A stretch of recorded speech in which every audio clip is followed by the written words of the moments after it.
Des larmes et beaucoup d'émotions sur les visages des personnels soignants. En milieu de journée, la France a rendu hommage en ce 14 juillet à ces femmes et à ces hommes en première ligne face à l'épidémie de coronavirus.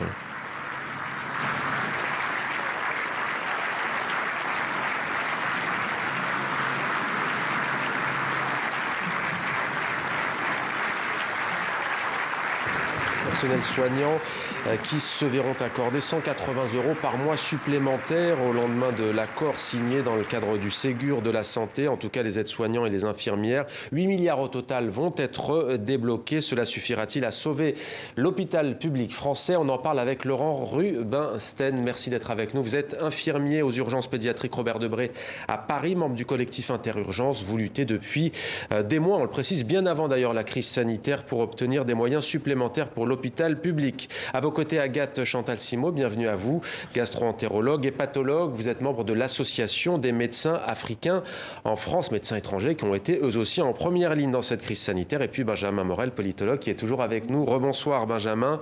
On va peut-être commencer avec vous, Laurent Rubinstein. Quand vous voyez ces images, on a vu des larmes, on a vu de l'émotion, c'est vrai. Qu'est-ce que ça vous évoque? Il y a eu un bel hommage, en effet, pour les soignants qui ont été en première ligne face à la Covid. Après, on attendait ce 14 juillet où ça a été quand même très sélectionné à travers des soignants qui ont perdu des proches du Covid ou qui ont été eux-mêmes touchés par le Covid. Après, voilà, il a tenu sa promesse sur ce point, tant le président de la République que le ministre de la Santé. Ouais. Vous avez préféré aller manifester place de la République. Il y avait d'ailleurs aussi des gilets jaunes qui manifestaient. On a vu l'image tout à l'heure. Pourquoi est-ce que vous avez tenu à manifester? Parce qu'au niveau en fait, des revendications qu'on porte déjà depuis plus d'1 an et demi, toutes les revendications ne sont pas mises sur la table. Par exemple, sur les lits d'aval, en fait, les lits d'aval, c'est des lits qui doivent être disponibles pour des patients qui sont aux urgences, mais ces lits sont fermés. Et du coup, les patients attendent toujours 48 à 72 heures sur des brancards avec des conditions d'hospitalisation qui sont terribles. Donc nous, on veut vraiment que ces points-là soient abordés et qu'on arrête de fermer des lits. Parce que toujours, par exemple, dans le Grand Est, il y a toujours des fermetures de lits alors qu'ils ont pris, qu'il y a eu une sacrée vague du Covid et qui a été très délicat pour ces soignants-là. Ces images que vous évoquent-elles, Agathe Chantal-Simo, cet hommage? Bel hommage, effectivement. Il s'agit de l'accomplissement d'un travail et d'une promesse qui a été faite par le président de la République. Et c'est un hommage aux soignants. Nous étions en première ligne. Et d'ailleurs, je remercie tous les Français, tout le monde qui nous ont soutenus pendant toute cette période très, très anxiogène pour nous. Et cet hommage vient clore ce moment. Qu'est-ce qui a été le plus dur pour vous en tant que médecin? Alors, je dirais pas que c'était plus dur, c'était ce travail, cette confiance qu'on avait en fait entre nous vis-à-vis des patients. C'était pas de la difficulté, c'était plutôt de l'entraide, de la solidarité. On a travaillé tous ensemble, d'ailleurs avec des médecins étrangers qui étaient également en première ligne, qui ont des statuts précaires. Mais vous disiez l'anxiété, pardon de vous couper, l'anxiété liée à quoi? Au manque de matériel, au manque de masques? Alors, c'est vrai qu'au tout début, il y avait cette problématique, on en a parlé pendant assez longtemps. Et puis l'anxiété de ne pas connaître à quoi il fallait s'attendre. Ouais. Donc ce virus qu'on ne connaissait pas du tout. Je suis gastro-entérologue et pathologue. Par contre, j'étais quand même au front pour travailler, pour soigner des patients Covid-19.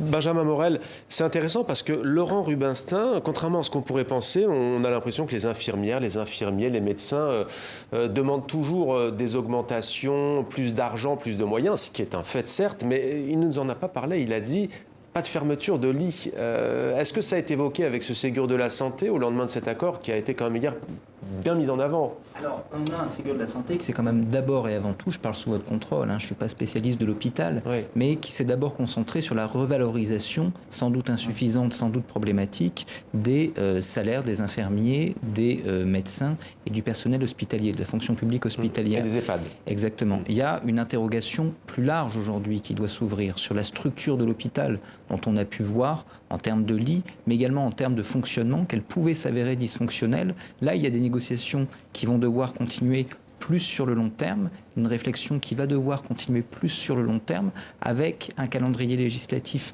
extrêmement serré, donc la nécessité pour le gouvernement de négocier rapidement et de faire rapidement passer un texte avant la fin du quinquennat. C'est une grande difficulté aujourd'hui quand on évoque ces projets. Laurent Rubinstein, c'est vrai qu'il y a quelque chose qui revient souvent, c'est que on dit souvent qu'en France, on évoque toujours les moyens avant d'évoquer l'organisation, l'aspect structurel des choses.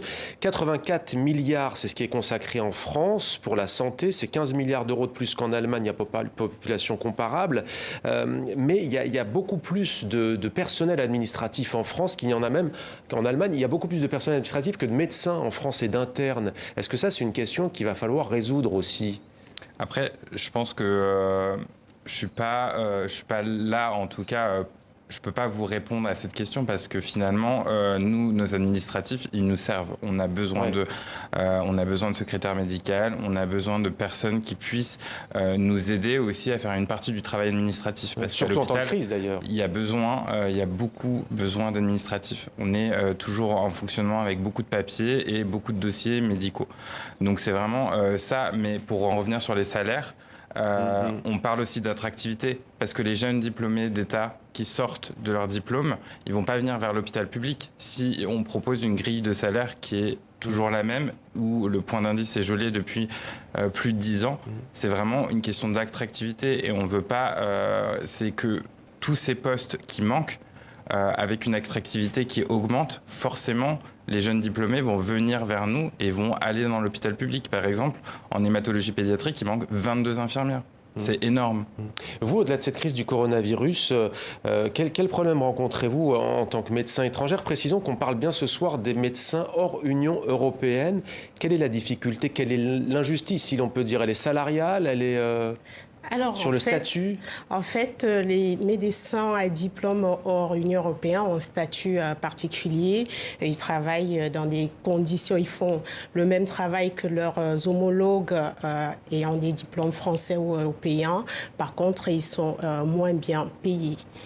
Et donc, il faudrait revaloriser quand même leur salaire. Et puis, il faut savoir qu'ils doivent passer des épreuves de vérification de connaissances qui sont parfois un peu longs, un peu difficiles, même si ce n'est pas propre qu'à la France. Ceci dit, après, il faudrait les aider à évoluer, à avoir des carrières comme leurs homologues français.